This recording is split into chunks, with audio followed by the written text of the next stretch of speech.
Hi friends, स्वागत है आपका अपने यूट्यूब चैनल विद्यावाणी में। हम यूपी स्पेशल पढ़ रहे थे और इसका एक वीडियो अपलोड किया जा चुका है। जैसा कि मैंने कहा है कि लगभग 9 से 10 वीडियो में आपको सबसे बेहतरीन कंटेंट पूरे यूट्यूब में अवेलेबल कराया जाएगा और उसी सीरीज में हम नेक्स्ट ये वीडियो मतलब दूसरे नंबर का वीडियो हम अपलोड कर रहे हैं, डिस्कस कर रहे हैं उत्तर प्रदेश के बारे में, जो कि आपके ARO एग्ज़ाम जो कि लगा हुआ है। उसके बाद BO का एग्ज़ाम हो सकता है, UP PCS का एग्ज़ाम हो सकता है और तमाम उत्तर प्रदेश में जितने भी लगे हुए वनडे एग्ज़ाम हैं, चाहे वो आने वाला पिट हो या फिर उससे भी जूनियर असिस्टेंट आगे आने वाला एग्ज़ाम हो, उत्तर प्रदेश पुलिस हो या फिर आपका SI हो, कोई भी एग्ज़ाम SI हो, BO हो, ARO हो, सभी एग्ज़ाम के लिए ये वीडियो रामबाण होने वाला है। इसलिए प्लीज़ बहुत ही केयरफुल, बहुत ही अटेंशन के साथ पूरे वीडियो को देखिए और जो कमी हो उसको आप बिल्कुल कमेंट कर सकते हैं, उसके माध्यम से सूचित कर सकते हैं। और ये वीडियो मुझे आशा है कि आपको पसंद आ रहा होगा, तो प्लीज़ हमें मोटिवेट करने के लिए आप लाइक, सब्सक्राइब, शेयर कर सकते हैं और जो कमी हो तो डिसलाइक भी कर सकते हैं, ताकि पता तो चले कि कहाँ कमी है, क्या कमी है और उसको सुधार किया जाए। ठीक है, तो हम लोगों ने इतिहास के आईने में उत्तर प्रदेश को देख लिया था। हम लोगों ने प्राचीन उत्तर प्रदेश का इतिहास देखा, मध्यकालीन उत्तर प्रदेश का इतिहास देखा, फिर हम लोगों ने आधुनिक उत्तर प्रदेश का इतिहास देखा। तो पूरा इतिहास हम लोगों ने बहुत ही कम समय में पूरा अच्छे से अच्छा टॉपिक हमने देखा। सारे टॉपिक को हम लोग ने इसमें इंक्लूड किया। अब हम आगे देखते हैं उत्तर प्रदेश का नाम, चिन्ह, राजधानी। तो चलिए शुरू करते हैं। सबसे पहले है उत्तर प्रदेश का नाम। उत्तर प्रदेश के नाम में भी कई बार चेंजेस आए, कब कब आए ये जानना ज़रूरी हो जाता है, इसीलिए इसको पढ़ना ज़रूरी है, इसीलिए इसको डिस्कस भी किया जा रहा है। तो प्रदेश का नाम 1836 में उत्तर पश्चिम प्रांत हुआ। 1836 में क्या था? उत्तर पश्चिम प्रांत था। बिल्कुल कड़ी याद रखना है, एक सीक्वेंस, एक सीरीज में याद रखना है। 1836 में उत्तर पश्चिम प्रांत, फिर 77 में, 36 के बाद 77 में उत्तर पश्चिम प्रांत आगरा एवं अवध हो गया। उत्तर पश्चिम प्रांत तो है ही, उसमें 1877 में आगरा एवं अवध हो गया। फिर उसके बाद 1902 में आगरा एवं अवध का संयुक्त प्रांत कहा जाने लगा। तो पहले उत्तर पश्चिम प्रांत था, फिर उत्तर पश्चिम प्रांत में आप आगरा अवध लगा दीजिए, फिर उत्तर पश्चिम प्रांत को हटा दीजिए, आगरा अवध लगा हुआ है 1902 में और संयुक्त प्रांत कहा गया। फिर 1937 में केवल संयुक्त प्रांत कहा गया। फिर है 24 जनवरी 1950 से इसे उत्तर प्रदेश कहा जाने लगा। क्या? 1836 में उत्तर पश्चिम प्रांत, 1877 में उत्तर पश्चिम प्रांत आगरा एवं अवध, 1902 में आगरा एवं अवध संयुक्त प्रांत, 1937 में केवल संयुक्त प्रांत कहा जाने लगा। फिर 24 जनवरी से उत्तर प्रदेश के नाम से इसे जाना जाने लगा। इसीलिए उत्तर प्रदेश दिवस भी 24 जनवरी को ही मनाया जाता है। तो आप इस चीज़ को भी याद रखिएगा, आगे भी आएगा तो डिस्कस किया जाएगा। फिर है राज्य का पुनर्गठन कब हुआ? देखिए 24 जनवरी 1950 को उत्तर प्रदेश नाम हुआ। आप बताइए 24 जनवरी को एक और दिवस मनाया जाता है, कौन सा दिवस है? 24 जनवरी को एक और दिवस मनाया जाता है। फिर राज्य का पुनर्गठन हुआ 1 नवंबर 1956 को। राज्य का विभाजन कब हुआ? 9 नवंबर 2000 को। राज्य का विभाजन हुआ 9 नवंबर 2000 को। पुनर्गठन कब हुआ? 1 नवंबर 1956 को। विभाजन कब हुआ? 9 नवंबर 2000 को। 13 जिलों को काटकर उत्तराखंड बनाया गया। कितने जिलों को काटकर? 13 जिलों को काटकर उत्तराखंड बनाया गया। प्रथम राज्य की भाषा की घोषणा कब हुई? अक्टूबर 1947 में। बिल्कुल थोड़ा डेट है, यहाँ पे फैक्ट ज़्यादा है, क्या करेंगे, याद करना पड़ेगा। इतनी बड़ी वैकेंसी ऐसे ही नहीं आनी है हाथ में, इतनी ही अच्छी पोस्ट ऐसे नहीं मिल जानी है, आपको मेहनत करना पड़ेगा। तो प्रथम राज्य की भाषा की घोषणा कब हुई? अक्टूबर 1947 में, देवनागरी लिपि में हिंदी। फिर द्वितीय राज्य की भाषा 1989 में उर्दू। राजकीय पशु बारहसिंघा। तो राज्य का पुनर्गठन 1 नवंबर 1956 को, राज्य का विभाजन 9 नवंबर 2000 को, 13 जिलों को काटकर उत्तराखंड बनाया गया। फिर प्रथम राजकीय भाषा की घोषणा हुई अक्टूबर 1947 को, देवनागरी लिपि में हिंदी, द्वितीय राजकीय भाषा 1989 से उर्दू, और फिर राजकीय पशु बारहसिंघा। उत्तर प्रदेश का राजकीय पशु क्या है? बारहसिंघा है, बिल्कुल याद रखिए। प्रथम राजकीय भाषा 1947, द्वितीय राजकीय भाषा 1989, राजकीय पशु बारहसिंघा, राजकीय वृक्ष अशोक। उत्तर प्रदेश का राजकीय वृक्ष अशोक। उत्तर प्रदेश का राजकीय पुष्प पलाश या टेसू, पलाश या टेसू। कब बना ये? 4 जनवरी 2011 को। बिल्कुल याद रखिएगा कि राजकीय पुष्प जो घोषित हुआ उत्तर प्रदेश का पलाश, वो 4 जनवरी 2011 को। पलाश आपको याद होगा, प्लासी का युद्ध हुआ था। प्लासी का युद्ध, उस जगह का जो प्लासी नाम पड़ा था, वहाँ पे पलाश के बहुत सारे वृक्ष थे, इसीलिए उस जगह का नाम प्लासी पड़ा। प्लासी का युद्ध कब हुआ था? 1757 में। तीर है, उत्तर प्रदेश के राजकीय पक्षी की बात करें तो सारस अथवा क्रॉन्च। राजकीय खेल की बात करें हॉकी। राजकीय चिन्ह की बात करें तो एक वृत्त में मछली, एक तीर धनुष। यह राजकीय चिन्ह 1938 में स्वीकृत हुआ। तो राजकीय पक्षी सारस अथवा क्रॉन्च, राजकीय पुष्प पलाश या टेसू, राजकीय खेल हॉकी, राजकीय चिन्ह एक वृत्त में 2 मछली, एक तीर धनुष। और ये चिन्ह कब स्वीकृत हुआ था? तो 1938 से। द्वितीय राजकीय भाषा फिर से मैं आपको रिकॉल करा दूं, 1989 में। द्वितीय राजकीय भाषा 1989 में। प्रथम राजकीय भाषा 1947 में। फिर उसके बाद आगे बढ़ते हैं, आगे देखते हैं कि उत्तर प्रदेश की प्रशासनिक संरचना, उत्तर प्रदेश की शासनिक प्रशासनिक संरचना के बारे में हम देखते हैं। राज्य विधानसभा का प्रथम गठन कब हुआ? जुलाई 1937 में। राज्य विधानसभा का प्रथम गठन कब हुआ? जुलाई 1937 में। 1967 तक विधानसभा सदस्यों की कुल संख्या कितनी थी? 431।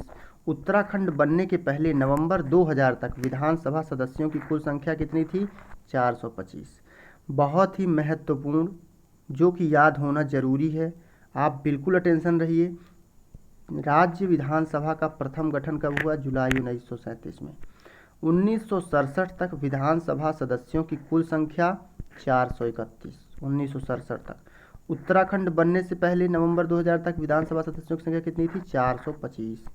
17वीं विधानसभा के एंग्लो इंडियन, 17वीं विधानसभा के एंग्लो इंडियन, अंतिम Anglo Indian doctor Denzil De Godin.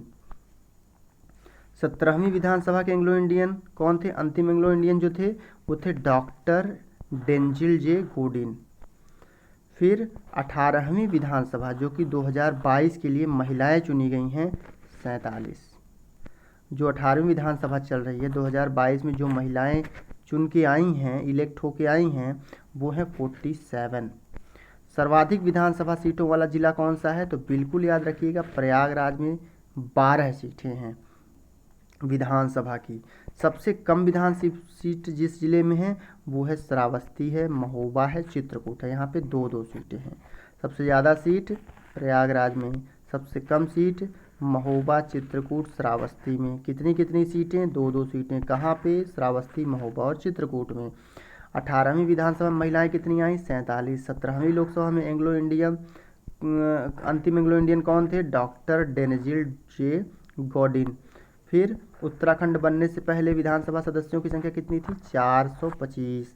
1967 तक विधानसभा सदस्यों की कुल संख्या कितनी थी? 431। 1967 तक। राज्य विधानसभा का गठन कब हुआ? जुलाई 1937 में। फिर आगे है कि राज्य विधानसभा में बिल्कुल आरक्षित सीटें याद होनी चाहिए, पता होना चाहिए। राज्य विधानसभा में आरक्षित सीटों की संख्या 86, 84 SC और 2 ST। राज्य विधानसभा में जो आरक्षित सीटों की संख्या है वो कितनी है? 86 है, 84 SC हैं और 2 ST है। यहाँ पे मैं बता देना चाहूँगा कि कोई भी बुक, कोई भी वीडियो, कोई भी कंटेंट एक बार में नहीं याद होता। उसे बार बार, एक बार आप होलिस्टिक एक तरफ से एक तरफ तक पढ़ें या देखें या सुनें, फिर उसके बाद दोबारा देखें, उसके बाद उसको ये नहीं कि रटें, उसको रटना बिल्कुल नहीं है। आपको एक बार से एक बार तक, शुरू से लास्ट तक वीडियो को सिर्फ वॉच करना है और एक बार वॉच करने के बाद दोबारा वॉच करिए, तीसरी बार वॉच करिए, पहली बार स्लो मोशन में, दूसरी बार 1.25, 1.5, ऐसे करके जब आप बार बार देखेंगे तो आपको वो चीज़ें रट जाएंगी। रटना नहीं है, उसको इतनी बार पढ़ देना है कि वो पढ़ते पढ़ते ही रट जाएगी। इसलिए आपको बिल्कुल माइंड में प्रेशर नहीं बना कि वो ये इतने मिनट का वीडियो है, ये इतने घंटे का वीडियो है। नहीं, आपको पहले धीरे धीरे करके पूरा वीडियो एक बार देखना है, फिर उसको 1.5 करके देखना है, फिर डबल स्पीड में करके देखना है। इसने में आपको बिल्कुल याद हो जाएगा। ये अनुभव है अपना, इसीलिए मैं आपको अपना अनुभव शेयर कर रहा हूँ। और जो बच्चे होते हैं, अच्छे बच्चे जो टॉप करते हैं, जो सेलेक्ट होते हैं बच्चे, वो भी यही सजेस्ट करते हैं। तो हमको उन्हीं की बातों को फॉलो करना है। तो चलिए शुरू करते हैं कि स्वतंत्रता के बाद, अब यहाँ पे हम बात कर रहे थे कि विधानसभा में आरक्षित सीटों की संख्या कितनी है, तो टोटल 86 है। 84 SC और 2 ST, यानी ST कम है एक तरीके से यूपी में देखा जाए, और SC मतलब ज़्यादा है, 84 सीटें SC हैं। फिर है स्वतंत्रता के बाद अब तक राज्य विधानसभा की लखनऊ से बाहर मात्र एक बैठक हुई है। विधानसभा की एक बार बैठक हुई है, कब? 8 जनवरी 2003 को। कहाँ पे हुई है? तो प्रयागराज में 2003 में हुई है राज्य विधानसभा की बैठक, 8 जनवरी 2003 को प्रयागराज में। राज्य मंत्रिमंडल की पहली बार लखनऊ से बाहर बैठक। अब मंत्रिमंडल की अगर कोई बैठक हुई है, पहले तो विधानसभा की 2003 में हुई है, लेकिन जो मंत्रिमंडल की पहली बार लखनऊ में बैठक हुई है वो 29 जनवरी 2019 को कुंभ प्रयागराज में हुई है। 2019 में भी कुंभ लगा था, अर्ध कुंभ को कुंभ कर दिया गया है। तो प्रयागराज में जो कुंभ लगा था उसी में कुंभ नगर में ही प्रयागराज के क्या हुआ है, मंत्रिमंडल की पहली बार लखनऊ से बाहर बैठक हुई है। अब सबसे नॉर्मल जानकारी जो सबको होनी चाहिए, जो होती है बच्चों को, कि उत्तर प्रदेश में जिलों की संख्या कितनी है? 75 है। उत्तर प्रदेश में तहसीलों की संख्या कितनी है? 351। सबसे ज़्यादा किसी राज्य में अगर ज़िले हैं तो वो है उत्तर प्रदेश में। तहसीलों की संख्या 351 है। नगर निकाय कितने हैं? नगर निगम ये हैं 17। ब्लॉकों की संख्या कितनी है? 825। अब देखते हैं कि ये इम्पॉर्टेंट चार्ट कौन सा है। तो मुख्यालय से भिन्न नाम वाले ज़िले, ऐसे मुख्यालय से भिन्न नाम, ऐसे ज़िले जिनका मुख्यालय भिन्न है, ऐसे ज़िले जिनका मुख्यालय भिन्न है। जैसे ज़िले का नाम है संभल और इसका मुख्यालय है पवासा। याद रखिएगा, ज़िले का नाम क्या है? संभल, और मुख्यालय क्या है? पवासा है। ज़िले का नाम है गौतम बुद्ध नगर, मुख्यालय है नोएडा। ज़िले का नाम है कानपुर देहात, मुख्यालय है अकबरपुर माती। ज़िले का नाम है फर्रुखाबाद, मुख्यालय है फतेहगढ़। फिर ज़िले का नाम है जालौन और मुख्यालय है उरई। ज़िले का नाम है कौशाम्बी, मुख्यालय है मंझनपुर। ज़िला है अमेठी, मुख्यालय है गौरीगंज। ज़िला है संत कबीर नगर, मुख्यालय है खलीलाबाद। ज़िला है कुशीनगर, मुख्यालय है पडरौना। ज़िला है सिद्धार्थनगर, मुख्यालय है नौगढ़। ज़िला है अम्बेडकर नगर, मुख्यालय है अकबर। ज़िला है सोनभद्र, मुख्यालय है रॉबर्ट्सगंज। एक बार मैं फिर से इन सारे ज़िलों को और मुख्यालय को पढ़ूंगा ताकि आपको बिल्कुल याद हो जाए, क्योंकि हमारा काम पढ़ना बस नहीं है और यूट्यूब चैनल की तरह हमारा काम है आपको याद कराना। तो याद करना, कराना ही हमारा सबसे बड़ा उद्देश्य है। सोनभद्र ज़िले का मुख्यालय है रॉबर्ट्सगंज, अम्बेडकर नगर का मुख्यालय है अकबरपुर, सिद्धार्थनगर का नौगढ़, कुशीनगर का पडरौना, संत कबीर नगर का खलीलाबाद, फिर अमेठी का गौरीगंज, अमेठी का मुख्यालय गौरीगंज। फिर उसके बाद कौशाम्बी का मुख्यालय मंझनपुर, जालौन का मुख्यालय उरई, फर्रुखाबाद का मुख्यालय फतेहगढ़, कानपुर देहात का मुख्यालय अकबरपुर माती, गौतम बुद्ध नगर का मुख्यालय नोएडा। फिर उसके बाद संभल का मुख्यालय पवासा। इस तरीके से हमने मुख्यालय देखे। अब देखते हैं न्यायालय। उत्तर प्रदेश में न्यायिक अनुसंधान एवं प्रशिक्षण केंद्र कहाँ पे है उत्तर प्रदेश में? तो न्यायिक अनुसंधान और प्रशिक्षण केंद्र लखनऊ में है 1986 में। न्यायिक अनुसंधान प्रशिक्षण केंद्र कहाँ पे है? लखनऊ में 1986 में। उच्च न्यायालय प्रयागराज एक खंडपीठ है लखनऊ में। उच्च न्यायालय की स्थापना 17 मार्च 1866 को। उच्च न्यायालय की स्थापना 17 मार्च 1866 को उच्च न्यायालय प्रयागराज एक खंडपीठ लखनऊ में है। और न्यायिक अनुसंधान और प्रशिक्षण केंद्र कहाँ पे है? लखनऊ में। और स्थापना कब हुई? 1986 में। एक बार फिर से, न्यायिक अनुसंधान एवं प्रशिक्षण केंद्र लखनऊ 1986, उच्च न्यायालय प्रयागराज एक खंडपीठ लखनऊ। उच्च न्यायालय की स्थापना कब हुई? 17 मार्च 1866 को। 17 मार्च 1866 को। उच्च न्यायालय में न्यायाधीशों की स्वीकृत संख्या कितनी है? 160। उच्च न्यायालय में न्यायाधीशों की स्वीकृत संख्या कितनी है? 160। फिर है नियुक्तियां तब और अब। देखते हैं। राज्य के प्रथम मुख्यमंत्री पंडित गोविंद वल्लभ पंत। राज्य के प्रथम मुख्यमंत्री कौन थे? पंडित गोविंद वल्लभ पंत। 1 अप्रैल 46 से 27 दिसंबर 1954। 46 से 54, 46 4 50 और 8 साल लगभग ये मुख्यमंत्री थे। राज्य के प्रथम उप मुख्यमंत्री चौधरी नारायण सिंह। राज्य एवं देश की प्रथम महिला मुख्यमंत्री सुचेता कृपलानी। राज्य में अब तक महिला मुख्यमंत्री हुई, कितनी हुई? 2, एक सुचेता कृपलानी और सुश्री मायावती। ये 2 ही मुख्यमंत्री अभी तक राज्य में महिला मुख्यमंत्री रही हैं। वर्तमान मुख्यमंत्री योगी आदित्यनाथ हैं। और स्वतंत्रता के बाद कार्यकाल के रूप में 33वें कार्यकाल के रूप में याद रखिएगा, 33वें, और व्यक्ति के रूप में 21वें मुख्यमंत्री ये हैं। सबसे कम उम्र के मुख्यमंत्री अखिलेश यादव। सबसे कम उम्र के मुख्यमंत्री कौन हैं? अखिलेश यादव बने हैं। उत्तर प्रदेश के मुख्यमंत्री व देश के प्रधानमंत्री, उत्तर प्रदेश के मुख्यमंत्री वो जो देश के प्रधानमंत्री भी बने वो चौधरी चरण सिंह रहे हैं और विश्वनाथ प्रताप सिंह रहे हैं। 2 ऐसे मुख्यमंत्री उत्तर प्रदेश के जो भारत के प्रधानमंत्री बने, वो चौधरी चरण सिंह और विश्वनाथ प्रताप सिंह। वर्तमान में मुख्य न्यायाधीश कौन है इलाहाबाद हाई कोर्ट के? तो जस्टिस राजेश बिंदल।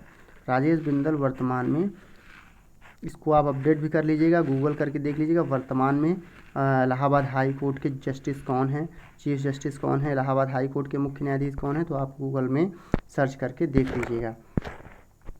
फिर है कि इलाहाबाद उच्च न्यायालय मुख्य रूप से ब्रिटिश राज्य में भारतीय उच्च न्यायालय अधिनियम 1861 के अंतर्गत आगरा में 17 मार्च 1866 को स्थापित हुआ।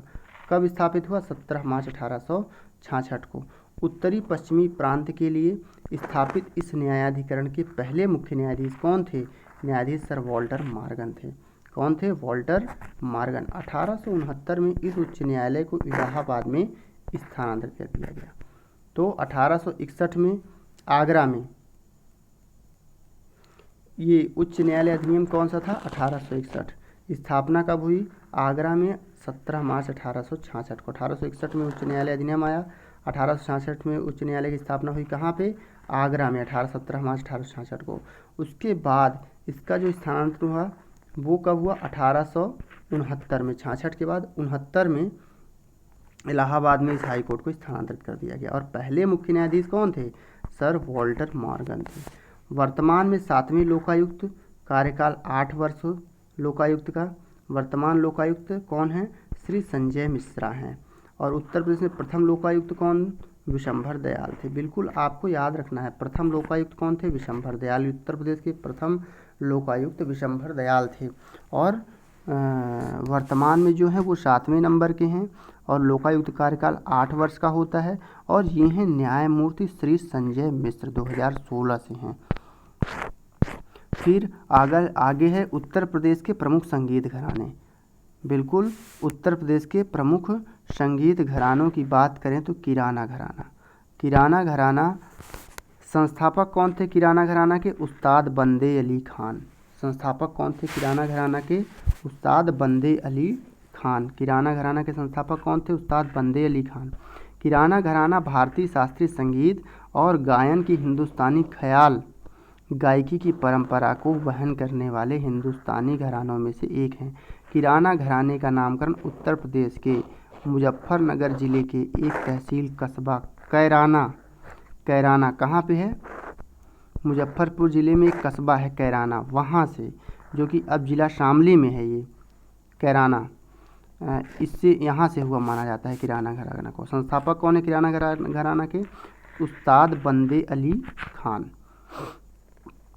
एक जनश्रुति के अनुसार इनके परिवार में भगवान कृष्ण ने प्रकट होकर, किसके?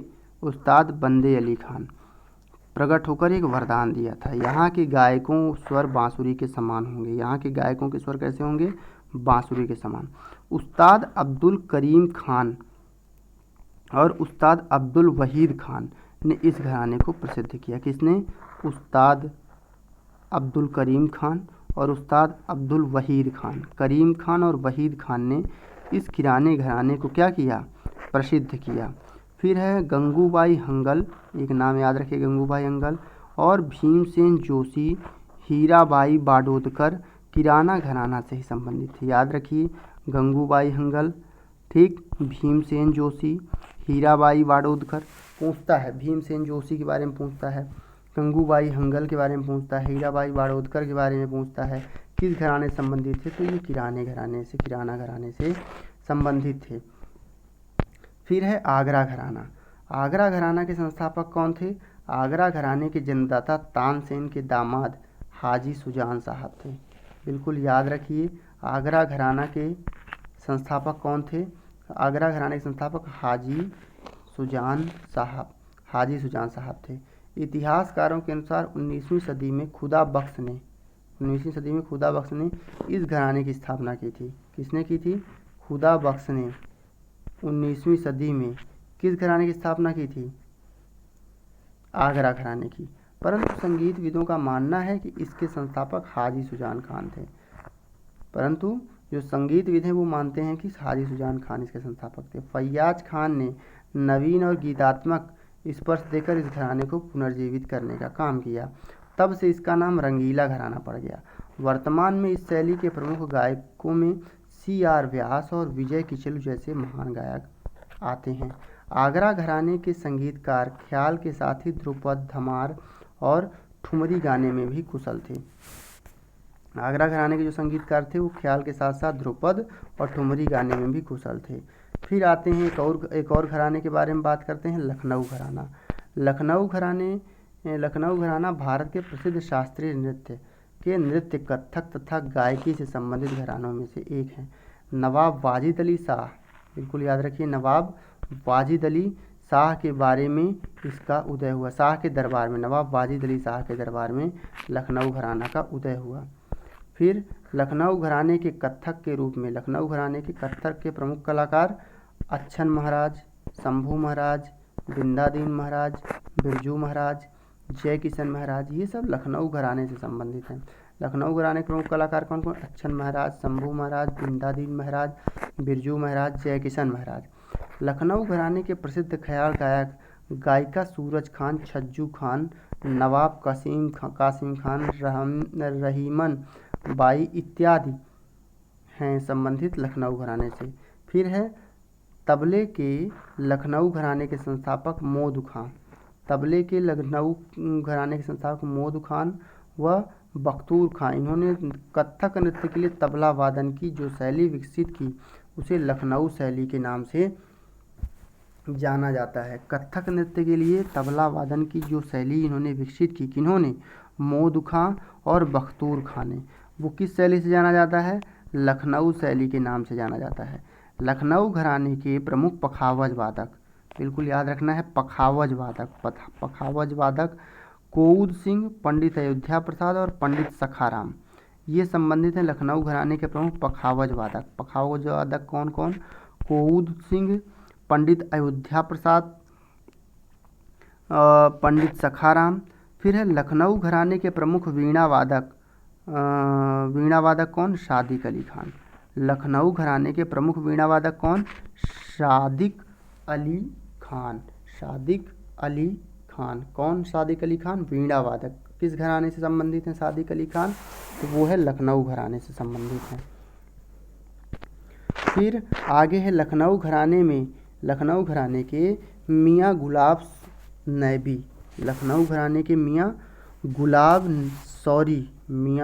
गुलाब नबी सौरी ने। फिर से देखिए क्या कि जो लखनऊ घराने के मियाँ गुलाब नबी शौरी ने टप्पा शैली, बिल्कुल याद रखिए, टप्पा शैली कौन? मियाँ गुलाब नबी शौरी। कौन से घराने? लखनऊ घराने के मियाँ गुलाब नबी शौरी ने टप्पा शैली का प्रवर्तन किया। प्रख्यात गज़ल गायिका बेगम अख्तर गज़ल गायिका कौन? बेगम अख्तर। बेगम अख्तर कौन है? गज़ल गायिका। ये लखनऊ घराने से ही संबंधित थी। अब आइए हम देखते हैं बनारस घराना। बिल्कुल यहाँ से क्वेश्चन आता है, आप बिल्कुल अटेंशन रहिए, लगातार सुनते रहिए कि यह घराना गायन और वादन दोनों कलाओं के लिए प्रसिद्ध रहा है। बनारस घराना जो है गायन और वादन दोनों कलाओं के लिए प्रसिद्ध रहा है। इस घराने के गायक ख्याल गायकी के लिए जाने जाते हैं। इस घराने के गायक जो हैं ख्याल गायकी के लिए जाने जाते हैं। इसके साथ ही बनारस घराने के तबला वादकों की भी अपनी एक स्वतंत्र शैली रही है। इस घराने के साथ ही बनारस घराने के तबला वादकों की भी अपनी ही एक स्वतंत्र शैली रही है। फिर है बनारस घराने के ठाकुर जयदेव सिंह को संगीत शास्त्र का पितामह कहा जाता है। बनारस घराने के कौन? ठाकुर जयदेव सिंह। बनारस घराने के ठाकुर जयदेव सिंह को संगीत शास्त्र का पितामह। संगीत शास्त्र का पितामह किसे कहा जाता है? संगीत शास्त्र का पितामह ठाकुर जयदेव सिंह को कहा जाता है। और ये किस घराने से संबंधित है? घराने से बनारस घराने से। फिर है बनारस घराना के प्रमुख शहनाई वादक। अब देखिए जो बनारस घराना के प्रमुख शहनाई वादक बिस्मिल्लाह खां, बिस्मिल्लाह खान, मुमताज़ खान, ये सब बनारस घराने के प्रमुख शहनाई वादक। कौन? बिस्मिल्लाह खान और मुमताज़ खान। ये बनारस घराना के प्रमुख शहनाई वादक हैं, बिस्मिल्लाह खां और मुमताज़ खां। फिर बनारस घराने के प्रमुख सितार वादक पंडित रविशंकर और राजभव सिंह। बनारस घराने के प्रमुख सितार वादक पंडित रविशंकर, राजभव सिंह। फिर है बनारस घराने के प्रमुख तबला वादक राम सहाय, जानकी सहाय, पंडित समता प्रसाद मिश्र, गुंदई महाराज भी कहा जाता है, वीरू मिश्र, मौलवी राम मिश्र, अनोखी लाल मिश्र, किशन महाराज, कंठे महाराज। कौन? बनारस घराने के प्रमुख तबला वादक कौन कौन? अब तबला वादक की बात हो रही है। तबला वादक राम सहाय, जानकी सहाय, सहाय आ गए, पंडित समता प्रसाद मिश्र, समता प्रसाद मिश्र, मौलवी राम मिश्र, अनोखे लाल मिश्र, किशन महाराज और कंठे महाराज। फिर है अतरौली घराना।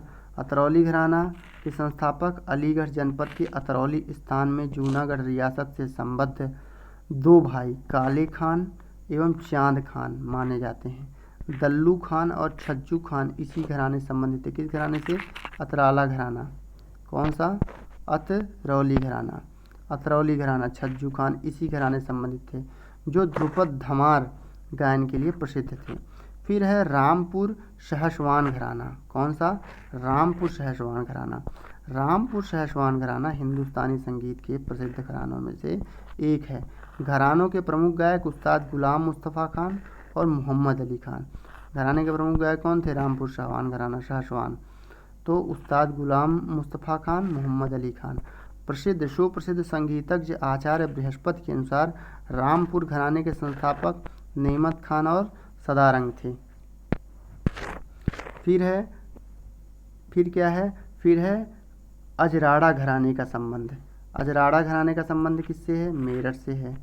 इटावा घराना तबला वादक घराना है। इटावा घराना तबला वादक। अजराड़ा घराना मेरठ से है संबंधित, और इटावा घराना तबला वादक घराना है। इटावा घराना को गौरीपुर घराना भी कहते हैं, जो कि सितार वादन के लिए प्रसिद्ध है। इस घराने के प्रमुख सितार वादक हैं ध्रुव तारा जोशी, सुरजन सिंह और विलायत खान। इमदाद खान इस घराने के प्रसिद्ध कलाकार हैं। किस घराने की बात हो रही है? अजराड़ा घराने की बात हो रही है, मेरठ से है। इटावा घराना तबला वादक और इमदाद खान इस घराने के प्रसिद्ध कलाकार हैं। फिर है हरिप्रसाद चौरसिया। हरिप्रसाद चौरसिया रघुनाथ सेठ प्रयागराज के सुप्रसिद्ध बांसुरी वादक हैं। क्वेश्चन पूछता है कि प्रसिद्ध बांसुरी वादक इनमें से कौन है? तो जैसे नाम है हरिप्रसाद चौरसिया, रघुनाथ सेठ, ये सब कहाँ से हैं? तो प्रयागराज से हैं। वहीं ठुमरी और दादरा की प्रसिद्ध गायिका जानकी बाई उर्फ छप्पन छुरी। जानकी बाई उर्फ छप्पन छुरी किससे संबंधित हैं? दादरा की प्रसिद्ध गायिका हैं ये। तो ये पैदा तो बनारस में हुई, लेकिन इनकी कर्मभूमि कहाँ पे रही है? प्रयागराज में रही है। जानकी बाई उर्फ छप्पन छुरी प्रयागराज में। हम लोग इलाहाबाद यूनिवर्सिटी से पढ़े हैं, तो हम लोग प्रयागराज में इनका नाम काफ़ी सुने हैं। किसका? जानकी बाई उर्फ छप्पन छुरी। ये किस लिए फेमस हैं तो आप लोग जान लीजिए, ये बांसुरी वादक हैं। ठीक है, हरिप्रसाद चौरसिया व रघुनाथ सेठ सुप्रसिद्ध बांसुरी वादक। वहीं ठुमरी और दादरा की ये बांसुरी वादक कौन है? हरिप्रसाद चौरसिया और रघुनाथ सेठ। लेकिन जो ठुमरी और दादरा के लिए प्रसिद्ध हैं वो हैं कौन? वो हैं जानकी बाई उर्फ छप्पन छुरी। जानकी बाई उर्फ छप्पन छुरी किसके लिए जानी जाती हैं? ठुमरी और दादरा के लिए। ठुमरी और दादरा के लिए जानकी बाई उर्फ छप्पन छुरी। ये पैदा तो बनारस में, लेकिन इनकी कर्मभूमि कहाँ पे रही है? प्रयागराज में रही है। फिर है उत्तर प्रदेश के प्रमुख नृत्य की बात करें। उत्तर प्रदेश के प्रमुख नृत्य की बात करें तो जोगनी नृत्य अवध क्षेत्र में। फरुहाई नृत्य अवध क्षेत्र के अहीरों द्वारा। फिर विदेशिया नृत्य पूर्वांचल क्षेत्र में प्रचलित। पति के विदेश या शहर से कहीं दूर चले जाने पर उनके पत्नी द्वारा करुण एवं प्रणय वार्ता के दृश्य प्रकट करने वाला नृत्य होता है विदेशिया नृत्य, जब पति कहाँ पे? विदेश या शहर की ओर जाता है। ठीक, उसके बाद नटवरी नृत्य पूर्वांचल क्षेत्र में अहीरों द्वारा। ठीक, उसके बाद धोबिया नृत्य पूर्वांचल का नृत्य है, मांगलिकों अवसरों पर गाया जाता है धोबिया नृत्य। फिर कर्मा नृत्य सोनभद्र एवं मिर्जापुर के खरवार आदिवासियों द्वारा फसल बोने और होली के अवसर पर। कर्मा नृत्य किसके द्वारा? सोनभद्र और मिर्जापुर के खरवार आदिवासियों द्वारा कर्मा नृत्य को खरमा से याद रखिए, खरवार आदिवासियों द्वारा। कब कर्मा नृत्य? फसल बोने और होली के अवसर पर किया जाने वाला नृत्य है। फिर शैला और शैरा नृत्य कहते हैं, यह सोनभद्र और मिर्जापुर के आदिवासियों द्वारा। चौलर नृत्य सोनभद्र और मिर्जापुर के क्षेत्र में अच्छी वर्षा हेतु किया जाने वाला। फिर है धीवर नृत्य कहार जाति द्वारा शुभ अवसरों पर। फिर सैरा नृत्य है बुंदेलखंड के किसानों द्वारा फसल कटाई के समय। फिर है पासी नृत्य। सैरा नृत्य कब है? बुंदेलखंड के किसानों द्वारा फसल कटाई के समय। धीवर नृत्य कब है? कहार जाति द्वारा शुभ अवसरों पर। चौलर नृत्य सोनभद्र और मिर्जापुर के क्षेत्र में अच्छी वर्षा हेतु किया जाने वाला। फिर शैला या शैरा नृत्य सोनभद्र और मिर्जापुर के आदिवासियों द्वारा। कर्मा नृत्य सोनभद्र मिर्जापुर के खरवार आदिवासियों द्वारा फसल बोने के टाइम पे। धोबिया नृत्य पूर्वांचल का नृत्य है मांगलिक अवसरों पर। फिर नटवरी नृत्य पूर्वांचल क्षेत्रों में अहीरों द्वारा। अब देखते हैं पासी नृत्य। पासी जाति द्वारा 7 अलग अलग मुद्राओं में युद्ध की भांति नृत्य किया जाता है। फिर है छोलिया नृत्य राजपूतों द्वारा विवाह उत्सव पर एक हाथ में तलवार और एक हाथ में ढोलक लेकर। ठीक, छोलिया नृत्य एक हाथ में तलवार और एक हाथ में ढोलक लेकर। फिर है छपेली नृत्य एक हाथ में रुमाल और दूसरे हाथ में दर्पण लेकर। फिर है देवी नृत्य बुंदेलखंड क्षेत्र में है। फिर है धुरिया नृत्य बुंदेलखंड के कुम्हार लोगों द्वारा। फिर है पाई डंडा नृत्य बुंदेलखंड के अहीरों द्वारा। फिर है राई नृत्य बुंदेलखंड की महिलाओं द्वारा विशेषकर कृष्ण जन्माष्टमी के अवसर पर। फिर है दीप नृत्य बुंदेलखंड के अहीरों द्वारा प्रज्वलित दीपों से भरी थाली अथवा परात सिर पर रखकर। फिर है मयूर नृत्य यह नृत्य ब्रिज क्षेत्र में किया जाता है, मोर पंख के वस्त्र धारण करते हैं। फिर है कार्तिक नृत्य बुंदेलखंड क्षेत्रों में कार्तिक माह में नर्तकों द्वारा कृष्ण तथा गोपी बनकर कार्तिक नृत्य। फिर है कलाबाजी नृत्य। कौन सा नृत्य है? कलाबाजी नृत्य है अवध क्षेत्र के लोगों द्वारा। फिर उसके बाद ख्याल नृत्य है पुत्र रत्न जन्मोत्सव पर बुंदेलखंड में किया जाने वाला नृत्य। फिर है कानरा नृत्य बुंदेलखंड में धोबी समाज में प्रचलित। फिर झूला नृत्य ब्रज क्षेत्र में श्रावण मास में। फिर चरकुला नृत्य ब्रजवासियों द्वारा किया जाने वाला घड़ा नृत्य, जिसमें बैलगाड़ी अथवा रथ के पहिए पर कई घड़े रखे जाते हैं, फिर उसे सिर पर रखकर नृत्य किया जाता है। फिर है नरसिंह नृत्य ब्रज क्षेत्र में नरसिंह चतुर्दशी को किया जाने वाला नृत्य है। नरसिंह नृत्य कहाँ पे? ब्रज क्षेत्र में नरसिंह चतुर्दशी के दिन किया जाने वाला नृत्य है। फिर चलिए कुछ विभाग हैं, इन्हें देख लेते हैं, बिल्कुल फैक्ट चीज़ें हैं। उत्तर प्रदेश का प्रथम भाषा कौन सी है? हिंदी, और 1989 में उर्दू को द्वितीय राजभाषा का दर्जा दिया गया। अभी हम लोगों ने पढ़ा था प्रथम भाषा हिंदी, फिर दूसरी भाषा किसको राजभाषा दिया गया, तो 1989 में उर्दू को। उसके बाद उत्तर प्रदेश के भाषाई संस्थान कब इनकी स्थापना हुई, इनका मुख्यालय कहाँ है। हिंदुस्तानी अकेडमी 1927 में प्रयागराज में है। उत्तर प्रदेश में उर्दू अकेडमी 1972 में लखनऊ में है। फिर हिंदी संस्थान उत्तर प्रदेश का हिंदी संस्थान की स्थापना 1976 में। उर्दू अकेडमी की स्थापना 1972 में, हिंदी प्रदेश में हिंदी संस्थान 1976 में, उत्तर प्रदेश संस्कृत संस्थान 1976 में, उत्तर प्रदेश में भाषा संस्थान 1994 में, उत्तर प्रदेश में सिंधी अकेडमी 1997 में, पंजाबी अकेडमी नहीं बताया है। और इनमें से जो हिंदुस्तानी अकेडमी है उसका मुख्यालय प्रयागराज में है। बाकी उत्तर प्रदेश उर्दू अकेडमी, उत्तर प्रदेश हिंदी संस्थान, उत्तर प्रदेश संस्कृत संस्थान, तो उर्दू, हिंदी, संस्कृत और भाषा संस्थान लखनऊ में, सिंधी अकेडमी और पंजाबी अकेडमी सारी के सारे संस्थान लखनऊ में है। एक बार फिर से रिकॉल करा देता हूँ। पंजाबी अकेडमी 1997, सिंधी अकेडमी 1994, भाषा संस्थान सिंधी अकेडमी 1997, भाषा संस्थान 1994, संस्कृत संस्थान 1976, हिंदी संस्थान 1976, संस्कृत और हिंदी याद रखिए 1976। फिर है उर्दू अकेडमी 1972, हिंदुस्तानी अकेडमी 1927, सभी के मुख्यालय लखनऊ में है। फिर है उत्तर प्रदेश के कवि और उनके उपनाम लोकप्रिय, तो इसको सब जानते हैं। मलिक मोहम्मद जैसी, अमीर खुसरो को क्या कहते हैं, तूतीय हिंद कहते हैं। अयोध्या सिंह उपाध्याय को हरिऔध, सूर्यकांत त्रिपाठी को निराला महाप्राण, हरिवंश राय बच्चन को बच्चन हलावादी कवि, राजा शिव प्रसाद को सितारे हिंद, भारतेंदु हरिश्चंद्र को हिंदी नवजागरण के अग्रदूत, तुलसीदास के हिंदी के जातीय कवि किसे कहा जाता है, तुलसीदास को। फिर महादेवी वर्मा, आधुनिक युग की मीरा कहा जाता है महादेवी वर्मा को। फिर है धनपत राय का मुख्य नाम क्या, मुंशी प्रेमचंद। फिर है कुछ व्यक्ति और उनके क्षेत्र और वर्ष। सबसे पहले हैं डॉक्टर सर्वपल्ली राधाकृष्णन,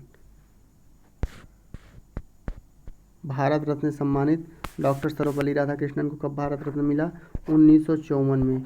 कौन थे ये, दार्शनिक थे। भगवान दास ये भी दार्शनिक थे, इनको भी 1954 में भारत रत्न मिला। फिर पंडित जवाहरलाल नेहरू राजनीतिक 1955 में। फिर गोविंद वल्लभ पंत 1957 में, पुरुषोत्तम दास टंडन 1961 में, इंदिरा गांधी 1971 में, राजीव गांधी 1991 में और पंडित रविशंकर 1999 में। तो सर्वपल्ली राधाकृष्णन को 1954 में, भगवान दास को 1954 में, जवाहरलाल नेहरू को 1955 में, गोविंद वल्लभ पंत को 1957 में, पुरुषोत्तम दास टंडन को भारत रत्न मिला 1961 में, श्रीमती इंदिरा गांधी को भारत रत्न 1971 में, राजीव गांधी को भारत रत्न 1991 में और पंडित रविशंकर को भारत रत्न सितार वादक 1999 में। 1999 में पंडित रविशंकर को भारत रत्न दिया गया। फिर उसके बाद बिस्मिल्लाह खां को भारत रत्न दिया गया 2001 में, बिस्मिल्लाह खां। मदन मोहन मालवीय को 2014 में, अटल बिहारी वाजपेयी को 2014 में भारत रत्न दिया गया। फिर उत्तर प्रदेश के प्रमुख दर्शनीय स्थल की बात करें तो दशावतार मंदिर देवगढ़ ललितपुर, नरसिंह टीला जालौन, रानी महल झांसी में, व्यास टीला जालौन में, कामदगिरी पर्वत कहाँ पे है, चित्रकूट में, कालिंजर दुर्ग कहाँ पे है, बांदा में, 84 गुंबद कहाँ पे है, कालपी जालौन में, 84 गुंबद कालपी जालौन। फिर है मकरबाई मंदिर महुआ में, फिर बेल्हा देवी मंदिर प्रतापगढ़ में, आनंद भवन प्रयागराज में, कड़क शाह बाबा की मजार कौशाम्बी में, फांसी इमली शहीद स्थल प्रयागराज में, फिर बावनी इमली शहीद स्थल फतेहपुर में, फिर धानपुर शहीद स्मारक चंदौली में, फिर सीतामढ़ी धार्मिक स्थल भदोही में, फिर सीतामढ़ी धार्मिक स्थल कहाँ पे है, भदोही में, सोमनाथ मंदिर देवरिया में, फिर काल भैरव मंदिर वाराणसी में, सोमनाथ मंदिर देवरिया में और काल भैरव मंदिर वाराणसी में। क्वेश्चन पूछता है भारत माता मंदिर वाराणसी में, कॉर्नवालिस का मकबरा गाजीपुर में, देवी पाटन मंदिर बलरामपुर में, चाइना मंदिर श्रावस्ती में, भृगु मंदिर बलिया में, माथा कुंवर बुद्ध प्रतिमा कुशीनगर में, रेणुकेश्वर महादेव मंदिर सोनभद्र में, नैमिषारण्य सीतापुर में, नैमिषारण्य सीतापुर में। फिर संकिसा फर्रुखाबाद, मुगल घाट फर्रुखाबाद, खटिया घाट फर्रुखाबाद, खानकाह रशीदिया मैनपुरी, असई किला दिगंबर मूर्तियाँ इटावा, भगवान वराह मंदिर सोरो कासगंज। और फिर से रिवाइज करते हैं कि उत्तर प्रदेश के प्रमुख दर्शनीय स्थल को एक बार फिर से देखते हैं। तो दशावतार मंदिर देवगढ़ ललितपुर, नरसिंह टीला जालौन, रानी महल झांसी, व्यास टीला जालौन, कामदगिरी पर्वत चित्रकूट में है, कालिंजर दुर्ग बांदा में है, 84 गुंबद कालपी जालौन में है। 84 गुंबद कहाँ पे है? कालपी जालौन में है। फिर है मकरबई मंदिर, मकरबई मंदिर कहाँ पे है? महोबा में। बेल्हा देवी मंदिर प्रतापगढ़ में, आनंद भवन प्रयागराज में, कड़क शाह बाबा की मजार कौशाम्बी में है, फांसी इमली शहीद स्थल प्रयागराज में है, बावनी इमली शहीद स्थल फतेहपुर में है, धानपुर शहीद स्मारक चंदौली में है, धानपुर शहीद स्मारक चंदौली में है, सीतामढ़ी धार्मिक स्थल भदोही में है, सोमनाथ मंदिर देवरिया में है।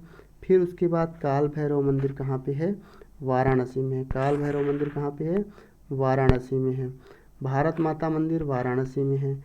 कॉर्नवालिस का मकबरा गाजीपुर में है। देवी पाटन मंदिर बलरामपुर में है। चाइना मंदिर श्रावस्ती में है। भृगु मंदिर बलिया में है। माथा कुंवर बुद्ध प्रतिमा कुशीनगर में है। रेणुकेश्वर महादेव मंदिर सोनभद्र में है। और नैमिषारण्य कहाँ पे है? सीतापुर में है। नैमिषारण्य कहाँ पे है? सीतापुर में है। संकिसा फर्रुखाबाद में है। मुगल घाट फर्रुखाबाद में है। घटिया घाट कहाँ पे है? फर्रुखाबाद में है। फिर उसके बाद खानकाह रशीदिया मैनपुरी में है। फिर है असई किला दिगंबर मूर्तियाँ इटावा में है। भगवान वराह मंदिर कहाँ पे है? सोरोकासगंज में है। भगवान वराह मंदिर सोरोकासगंज में है। फिर उसके बाद रजा लाइब्रेरी, ये कहाँ पे है? रामपुर में। रजा लाइब्रेरी रामपुर में है। फिर सीताकुंड घाट सुल्तानपुर में है। रूमी दरवाज़ा लखनऊ में है। लोधेश्वर मंदिर बाराबंकी में है। लोधेश्वर मंदिर कहाँ पे है? बाराबंकी में है। फिर है श्री दाऊद जी महाराज हाथरस में है। श्री दाऊद जी महाराज कहाँ पे? हाथरस में। हरिदेव मंदिर मथुरा में है। एजाज अली हॉल बिजनौर में है। दान तीरथ मेरठ में है। झारखंड शिवलिंग हापुड़ में है। झारखंड शिवलिंग हापुड़ में है। शुक्रताल का शिव मंदिर मुजफ्फरनगर में है। शाकंभरी देवी मंदिर कहाँ पे है? सहारनपुर में। शाकंभरी देवी मंदिर सहारनपुर में। अब एक बार हम उत्तर प्रदेश की जो आर्द्रभूमि साइट हैं, रामसर साइट हैं, वो 10 हैं 2022 तक देखा जाए, और उन सबको यहाँ पे डिस्कस करते हैं एक एक करके। पहले नंबर पे ऊपरी गंगा ब्रिज घाट नरौरा खिंचाव तक 2005 में इसे आर्द्रभूमि घोषित किया गया। नवाबगंज जिला उन्नाव, ये 2012 में आर्द्रभूमि आया। सरसई नवार इटावा 2019 में। पार्वती अर्का गोंडा 2019 में। समन पच्छी विहार मैनपुरी में 2019 में। सांडी पच्छी विहार हरदोई में 2019 में। समसपुर झील रायबरेली में 2000 में। सबसे ज़्यादा 2019 में रामसर साइट मिली। कितनी मिली हैं? 1 2 3 4 5 साइट। सरसई नवार, पार्वती अर्का जो कि गोंडा में, समन पच्छी विहार मैनपुरी में, सांडी पच्छी विहार हरदोई में, और समसपुर झील रायबरेली 2019 में। फिर सूर सरोवर कीथम झील आगरा उत्तर प्रदेश में 2020 में इसको दिया गया, रामसर साइट में जगह मिली। और हैदरपुर वेटलैंड बिजनौर में है। हैदरपुर वेटलैंड कहाँ पे है? बिजनौर में है, मुजफ्फरनगर की सीमा पर। बखीरा वन्यजीव अभयारण्य संत कबीर नगर में 2022 में। फिर नोट क्या है कि अब तक 75 वेटलैंड्स हो गए हैं मार्च 2023 तक। ध्यातव्य है कि भारत सबसे पहला वेटलैंड 1981 में कौन सा बना? चिल्का झील। चिल्का झील तो लगभग लोग जानते भी हैं, लेकिन ये याद रखिए 1981 में चिल्का झील को पहला वेटलैंड घोषित किया गया। प्रदेश में कुल क्षेत्रफल में वेटलैंड का क्षेत्रफल 5.5% है उत्तर प्रदेश का। और प्रदेश का सर्वाधिक वेटलैंड वाला जिला कौन सा है? सोनभद्र है। और प्रदेश का सबसे कम वेटलैंड वाला जिला बागपत व हाथरस है। सबसे कम वेटलैंड वाला जिला बागपत व हाथरस है। सबसे ज़्यादा वेटलैंड वाला सोनभद्र है। पूरे वेटलैंड का यूपी में जो वेटलैंड है 5.5% है। सबसे पहला वेटलैंड 1981 में चिल्का झील उड़ीसा में जो है उसको घोषित किया गया। 75 रामसर साइट्स हैं जो कि मार्च 2023 तक। अब इसके आगे उत्तर प्रदेश विशेष देखेंगे, लेकिन वो हम अगले वीडियो में देखेंगे। तब तक के लिए नमस्कार। और आपको ये वीडियो आशा करते हैं अच्छा लग रहा होगा, तो आप इसमें लाइक, सब्सक्राइब, शेयर, मोटिवेट करते रहें और आप इसको आगे शेयर भी करते रहें ताकि ज़्यादा से ज़्यादा तक लोगों तक पहुँचे और हम मोटिवेट होते रहें। तब तक के लिए नमस्कार और विद्यावाणी चैनल को आप सब्सक्राइब करें।